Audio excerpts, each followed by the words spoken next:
Hello everyone, Sarang गुरु के digital platform पे आपका स्वागत है। मैं गौरव सिन्हा, क्लास 12th का पहला चैप्टर जो कि सॉलिड स्टेट और ठोस अवस्था के नाम से जानते हैं, आज स्टार्ट करने जा रहे हैं। और इस टॉपिक में हम लोग बात करेंगे कि आज सॉलिड क्या है, ठीक है। और हम लोग सॉलिड के बारे में जब देख रहे हैं तो उनके कंप्लीट फीचर को देखेंगे कि सॉलिड किसको कहते हैं और सॉलिड हम लोग कैसे इसको वर्गीकृत करते हैं, यानी क्लासिफाई कैसे करते हैं। तो चलिए हम लोग देखते हैं सॉलिड स्टेट के बारे में। तो पहले हम लोग बात करें कि सॉलिड स्टेट ये क्लास 12th का पहला चैप्टर है जो कि फिजिकल केमिस्ट्री से आता है। और इस चैप्टर में हम लोग सबसे जो हमारा पहला टॉपिक स्टार्ट हो रहा है कि सॉलिड है क्या। तो सॉलिड के बारे में हम लोग देखें तो यहाँ हम लोग मैटर से स्टार्ट करते हैं, यानी पदार्थ से। पदार्थ के बारे में जैसा कि आपको पता होगा कि कोई भी वस्तु है या जो स्थान घेरता हो, जिसमें भार हो, उसको क्या बोलते हैं? मैटर बोलते हैं, पदार्थ बोलते हैं। अब पदार्थ आपके लाइफ में कई सारे हैं, अनंत हैं, यानी कि इनफाइनाइट है। और इसको क्लासिफाई बिना किए ये पॉसिबल नहीं है कि हम लोग पदार्थ और मैटर को ठीक से समझ पाएँ। तो इसके लिए हमने क्या किया कि हमने क्लासिफिकेशन किया। अब क्लासिफिकेशन भी अगर होता है, यानी जो हम लोग वर्गीकरण करते हैं, तो वर्गीकरण का भी कोई ना कोई एक आधार होता है। तो जब हम पदार्थ को बांटते हैं तो बांटने का भी आधार है हमारे पास। और आधार जो है पदार्थ को बांटने का वो दो तरीके का है। तो दो तरीका जो है वो मेजर तरीका है। इसमें पहला जो हम लोग तरीका अपनाते हैं वो है फिजिकल क्लासिफिकेशन, और दूसरा जो तरीका है वो है केमिकल क्लासिफिकेशन। फिजिकल क्लासिफिकेशन को हिंदी में भौतिक वर्गीकरण बोलते हैं और केमिकल क्लासिफिकेशन को रासायनिक वर्गीकरण बोलते हैं। अब भौतिक वर्गीकरण में आप देखेंगे कि ये किस प्रकार का वर्गीकरण है। तो इसमें जनरली हम लोग बात करेंगे जो आपके बुक में आपने पढ़ा हुआ है कि ऐसे ऐसे होता है, तो उन चीज़ों पे हम लोग डिस्कस नहीं करने जा रहे हैं। हम लोग ये समझेंगे कि वैसा वर्गीकरण, वैसा क्लासिफिकेशन जो हमारे कंप्लीट बॉडी से हो रहा है। यानी कि कंप्लीट बॉडी से क्लासिफिकेशन कैसे होगा। तो इसके लिए हम लोग देखते हैं कि हम किन्हीं चीज़ों को छू के देख रहे हैं। तो छू के देख रहे हैं, छूने के बाद वो क्या लग रहा है? हार्ड है। तो उसको कंप्रेस कर रहे हैं, दबा रहे हैं, तो वो दब नहीं रहा है।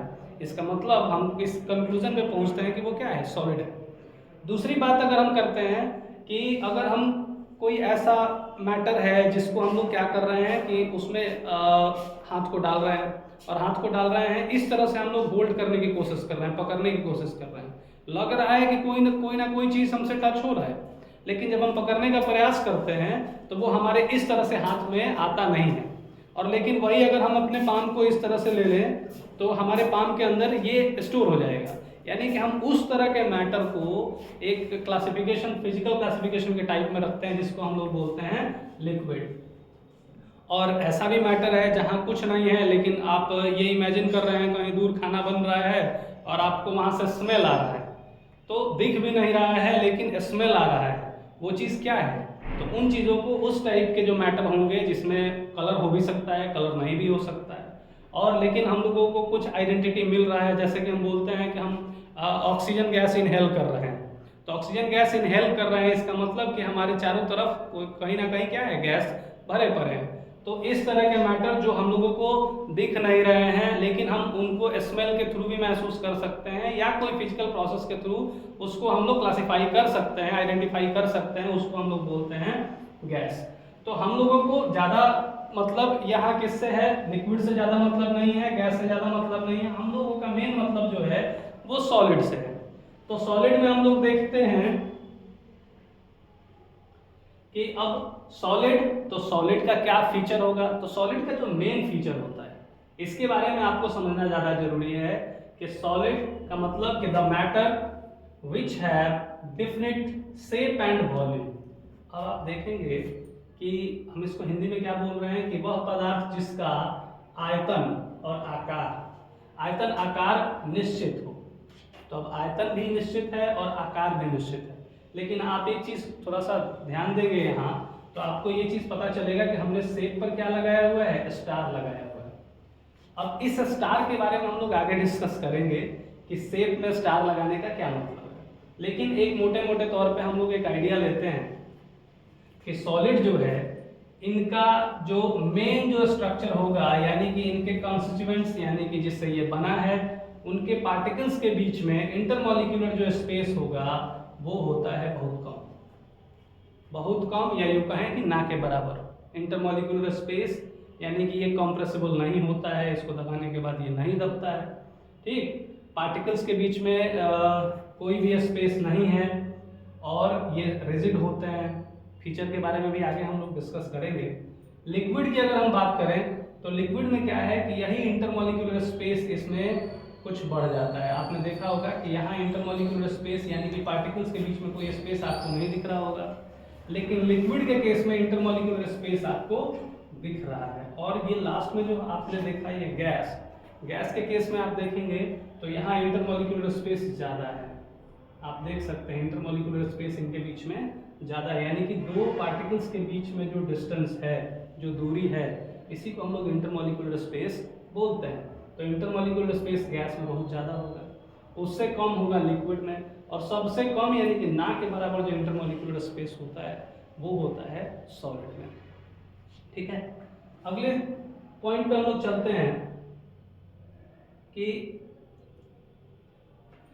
एग्जाम्पल इसका देखा जाए तो एग्जाम्पल जो है वो आपके आसपास, उम्मीद है कि आप लोगों को ये बात पता होगा, लेकिन तब भी हम इसलिए डिस्कस कर रहे हैं क्योंकि इस चैप्टर में हमारा जो मेन मोटो है कि हम लोग सॉलिड को समझें, और सॉलिड के तब हम आगे के फीचर को समझेंगे। जब पहला ही फीचर हम नहीं समझ पाएंगे तो अगला पढ़ने और समझने में हम लोगों को दिक्कत होगी। तो इसलिए हम लोग एकदम मोटे मोटे तौर पे और बेसिक तौर पे स्टार्ट कर रहे हैं। तो बुक एग्जाम्पल इसका होगा, ठोस है यानी सॉलिड है, हम उसको दबाते हैं तो दबता नहीं है। इसका जो आयतन जो होगा यानी वॉल्यूम जो है वो भी क्या होता है, फिक्स होता है। पेन की अगर हम बात करें तो ये आपके सामने पेन है, ये जो पेन है हम इसको कंप्रेस कर रहे हैं, कंप्रेस कर रहे हैं, कंप्रेस नहीं हो रहा है। इसको यहाँ से उठा के दूसरे जगह अगर हम रख देते हैं तो इसके शेप में कोई चेंज आपको देखने को नहीं मिलेगा। जैसे हमने यहाँ रखा और यहाँ से यहाँ उठा के रख दिया, इसके शेप में कोई चेंज आपको देखने को मिलेगा? नहीं मिलेगा। आप इसको यहाँ हमने हाथ पे रखा है, यहाँ इसको हम अगर दूसरे जगह कहीं रख देते हैं, किसी बकेट में रख दें या किसी बेंच पे रख दें, तो इसके शेप में कोई चेंज देखने को नहीं मिलेगा। तो पेन एग्जाम्पल है सॉलिड का। ब्रिक्स यानी आपने जो ईंट देखा होगा, ईंट भी एग्जाम्पल क्या है, सॉलिड का एग्जाम्पल है। बोट, नाव जो है वो है। आयरन ब्लॉक्स, लोहा का अगर कोई टुकड़ा है, जैसे कि अगर वेट वगैरह आप लेते हैं तो वो क्या हो सकता है, वो भी आपका सॉलिड का एग्जाम्पल हो सकता है। वॉच जो हमने घड़ी अभी पहना हुआ है, ये भी किसका एग्जाम्पल है, सॉलिड का ही एग्जाम्पल है। लेकिन यहाँ पे एक केस आएगा कि देखिए हमने शेप पे स्टार लगाया है, तो शेप के बारे में डिस्कस आगे देखिए, स्टार के पॉइंट पे हमने डिस्कस किया हुआ है। बोर्ड एग्जाम्पल है, टेबल एग्जाम्पल है, और भी बहुत सारे एग्जाम्पल हो सकते हैं। इसमें हम लोग देखेंगे कि शेप क्या होता है। तो हमने पीछे जो डिस्कस किया था कि सॉलिड का जो शेप होता है वो डिफिनिट होता है, निश्चित होता है, लेकिन स्टार भी लगाया था।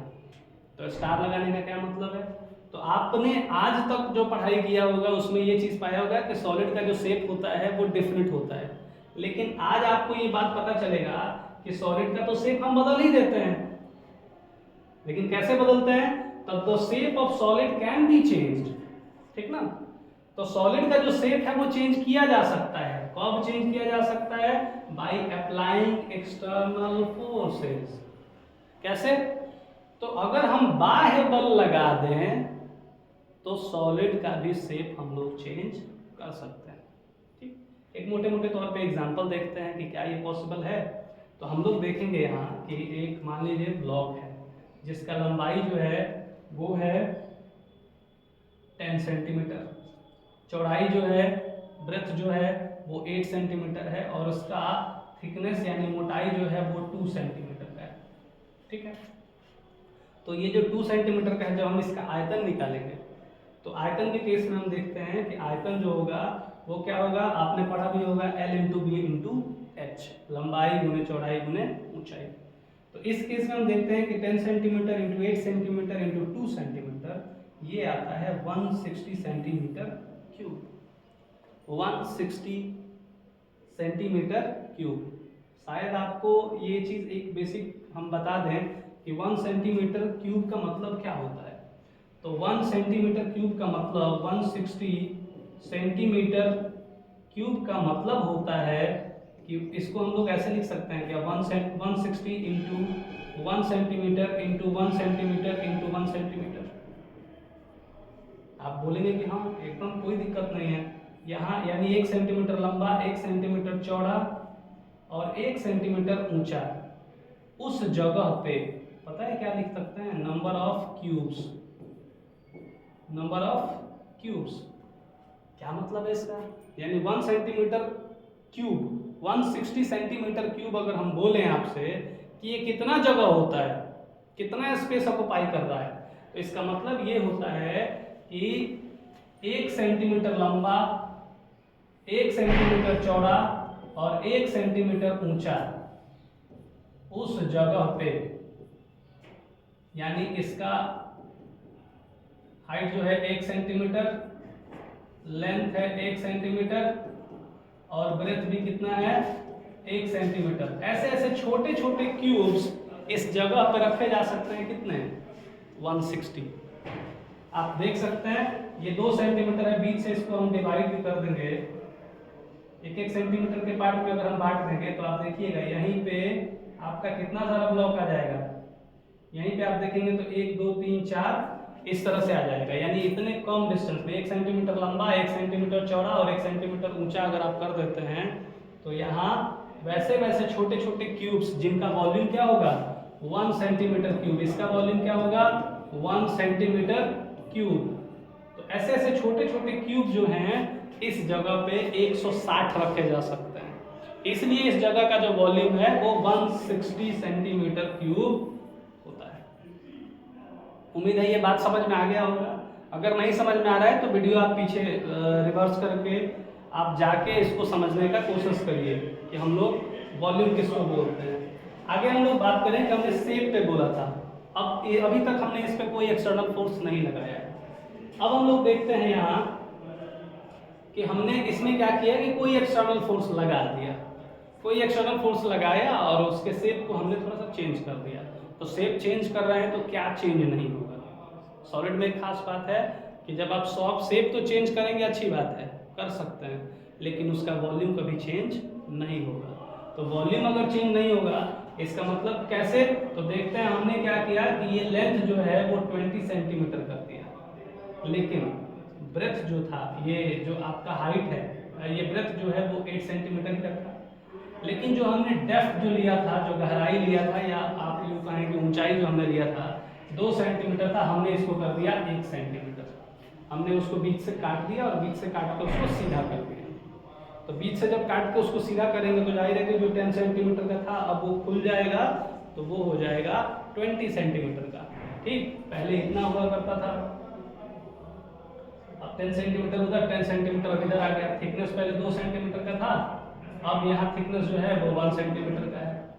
ठीक, तो लेंथ इसका क्या हो जाएगा, बढ़ जाएगा। लेकिन जब लेंथ बढ़ेगा तो क्या होगा, आप देखेंगे कि लेंथ हमारा हो गया 20 सेंटीमीटर, जो हमारा ब्रेथ जो है, चौड़ाई जो है वो 8 सेंटीमीटर है, और जो ऊंचाई है वो कितना है 1 सेंटीमीटर। ठीक, तब भी उस कंडीशन में भी हम देखें तो इसका जो वॉल्यूम आ रहा है वो भी क्या है 160 सेंटीमीटर क्यूब हो रहा है, यानी जो पिछला वॉल्यूम था उतना ही वॉल्यूम है। कैसे, खाली हमने शेप बदल दिया बाय अप्लाइंग एक्सटर्नल फोर्सेज, यानी कि बाह्य बल के द्वारा हमने इसके आकार को क्या कर दिया है, बदल दिया है। आकार बदलने के बाद इनमें क्या हो रहा है, आपको आकार तो बदल गया लेकिन इसका जो आयतन है, जो वॉल्यूम है वो चेंज नहीं होगा। This is the main feature of solid. ठीक है, अब हम लोग बात करते हैं इनके कैरेक्टरिस्टिक्स पे, यानी कि विशेषता क्या है, ठोस को हम लोग कैसे पहचानेंगे और अच्छे तरीके से क्या क्या इनके बीच में इनके कैरेक्टरिस्टिक्स यानी कि विशेषता हो सकते हैं और होते हैं। तो डेफिनेट शेप फिर से स्टार हमने लगाया है, यानी कि इसके शेप को हम लोग क्या कर सकते हैं, एक्सटर्नल फोर्स अप्लाई करने के बाद बदल सकते हैं। लेकिन आप जब कहीं भी पढ़ेंगे, कोई दूसरा बुक आप पढ़ रहे हैं या आपको किसी दूसरे सोर्स से पता चलता है, तो यही पता चलता है कि जो ठोस का जो आकार जो होता है वो निश्चित होता है। लेकिन वैसी बात नहीं है। जैसा कि आपने देखा है कि अगर हम फोर्स अप्लाई करें तो उसके आकार को क्या कर सकते हैं, बदल सकते हैं। जैसे ये पेन ही है, ये ठोस है, अगर हम बहुत ज़्यादा फोर्स लगाएंगे तो ये टूट जाएगा। तो टूट जाएगा तो क्या ये पेन जैसा शेप में रहेगा? नहीं रहेगा, वो उसका शेप दूसरा हो जाएगा। तो उसके चलते, उसके कारण अब हम देखते हैं अगला पॉइंट। तो हम लोग इसमें क्या होता है, डेफिनेट वॉल्यूम होता है, इसमें डेफिनेट वॉल्यूम होता है, ये तो हमने देख लिया। अब इसका जो डेंसिटी है वो हाई होता है। तो डेंसिटी हाई होता है, इसका मतलब क्या है? डेंसिटी मतलब कभी क्लास में हम आपको बताएंगे कि डेंसिटी का रियल मीनिंग क्या होता है। वैसे आप इन चीज़ों को समझ लीजिए कि डेंसिटी का मतलब होता है कि जितना ज़्यादा इंटरमॉलिक्यूलर स्पेस कम होगा, डेंसिटी उस सब्सटेंस यानी उस पदार्थ का जो घनत्व है वो उतना ही ज़्यादा होगा। डेंस, डेंस का मतलब होता है घना। तो घना का मतलब क्या हुआ कि जब पार्टिकल्स यानी कि कणों के जो अवयवी कण है जिससे वो बना है, सॉलिड जो बना है, उसके अवयवी कण जितने घने होंगे, घने होने का क्या मतलब है, तो जितना एक दूसरे के नजदीक होंगे, तो जितना एक दूसरे के पार्टिकल्स नजदीक होंगे डेंसिटी उनका उतना ही ज्यादा होता है। इस चीज को क्लियर करने के लिए फॉर्मूला बनाया गया था, density is equal to mass by volume. ये बात पर ध्यान दीजिएगा, मास बाई वॉल्यूम एक रेफरेंस है किस चीज को बताने के लिए, यानी कि अवयवी कणों के बीच जो दूरी है उसको बताने के लिए मास बाई वॉल्यूम का यूज किया गया है।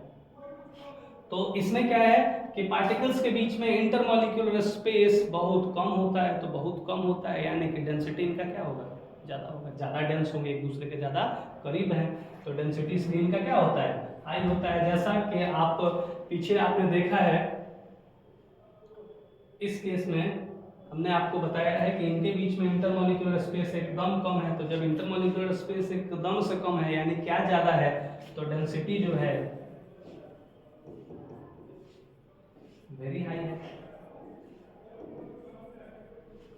ठीक है, इसमें क्या होगा, डेंसिटी लो होगा। गैस के केस में डेंसिटी क्या होगा, तो गैस के केस में जो डेंसिटी होगा वेरी लो। क्यों डेंसिटी वेरी लो होगा, क्योंकि पार्टिकल्स के बीच में जो इंटरमॉलिक्यूलर स्पेस है वो क्या है, बहुत ज्यादा है। तो जितना ज्यादा इंटरमॉलिक्यूलर स्पेस डेंसिटी उतना ही कम। तो ये बात तो पता चल गया कि डेंसिटी जो सॉलिड का होता है वो क्या होता है, ज्यादा होता है। ये नॉन कंप्रेसिबल होता है। एक फीचर इस सॉलिड का ये है कि ये नॉन कंप्रेसिबल होता है, यानी कि असंपीड्य होता है। संपीड्य का मतलब क्या है, कंप्रेसिबल का मतलब क्या है, यानी कि जब हम इसको दबाते हैं, ये सॉलिड अगर है तो इसको हम प्रेस कर रहे हैं तो प्रेस नहीं हो रहा है, यानी कि ये क्या है, तो ये नॉन कंप्रेसिबल है। इसको हम दबाएंगे तो दबेगा नहीं। अब क्यों नहीं दबेगा, इसके पीछे भी एक कारण है। क्या कारण है, तो डेंसिटी हाई होता है। पार्टिकल्स के बीच में अगर जगह होगा तभी ना आप दबा सकते हैं। जैसे आप बेंच पर बैठे हैं और बेंच पर बैठे हैं, पहले से ही उस बेंच पर 5 लोग हैं और आप उनको चाह रहे हैं कि हम दबा के और बैठ जाएं, तो उनके बीच में अगर जगह होगा, बेंच के बीच में अगर थोड़ा सा भी गैप होगा तभी तो आप बैठ पाएंगे। नहीं गैप होगा तो क्या कर सकते हैं, उस पर आप नहीं बैठ सकते हैं, यानी कि उसको कंप्रेस आप नहीं कर सकते हैं, दबा नहीं सकते।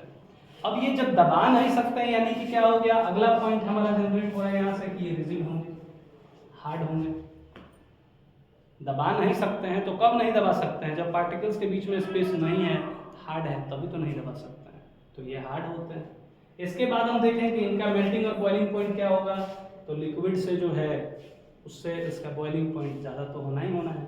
क्यों, क्योंकि जब हम गर्म करेंगे तो पहले सॉलिड से लिक्विड बनेगा, लिक्विड से तब जाके वेपर या गैस बनेगा, यानी वाष्प बने चाहे गैस बने। अब हम लोग बात करेंगे कि इनका मेल्टिंग और बॉइलिंग पॉइंट तो हाई हो ही गया। इसके बाद निग्लिजिबल इंटरमॉलिक्यूलर स्पेस, जो कि हम बार बार डिस्कस कर रहे हैं कि निग्लिजिबल यानी कि नगण्य होता है, ना के बराबर होता है, या यूँ कहें कि इंटरमॉलिक्यूलर स्पेस कुछ ऐसे सॉलिड अभी भी हैं जिसमें डिस्कवरी ऐसा हुआ है कि उनके बीच इंटरमॉलिक्यूलर स्पेस अभी तक ना है, लेकिन अभी और डिस्कवरी जब हो रहा है यानी जब खोज हो रहा है तो देखा भी गया है कि अभी सॉलिड के भी बीच में कई सारे स्पेस आपको देखने को, बहुत स्पेस आपको देखने को मिलेगा।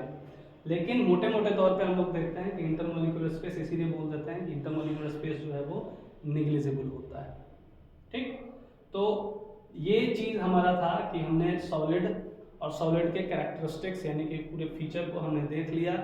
अब हम लोग अगले क्लास में बात करेंगे कि सॉलिड स्टेट से जुड़ा हुआ जो हमारे मेन सिलेबस में है, ठीक। वहाँ हम लोग कुछ टॉपिक्स को, अगर आपका कमेंट आता है कि आप वॉल्यूम को बताइए, डेंसिटी को बताइए, तो हम पहले वॉल्यूम और डेंसिटी को थोड़ा सा और इसको एक्सप्लेन करके बताएंगे, ठीक है। क्योंकि वॉल्यूम, आप लोगों में कई लोगों को ये समस्या होता होगा कि वॉल्यूम आपने L into B into H पढ़ा है, आपने क्षेत्रफल भी पढ़ा है L इंटू बी, ठीक, लंबाई गुने चौड़ाई, लेकिन क्या होता है, क्यों होता है, ये चीज़ आप लोगों को पता होगा तो अच्छी बात है।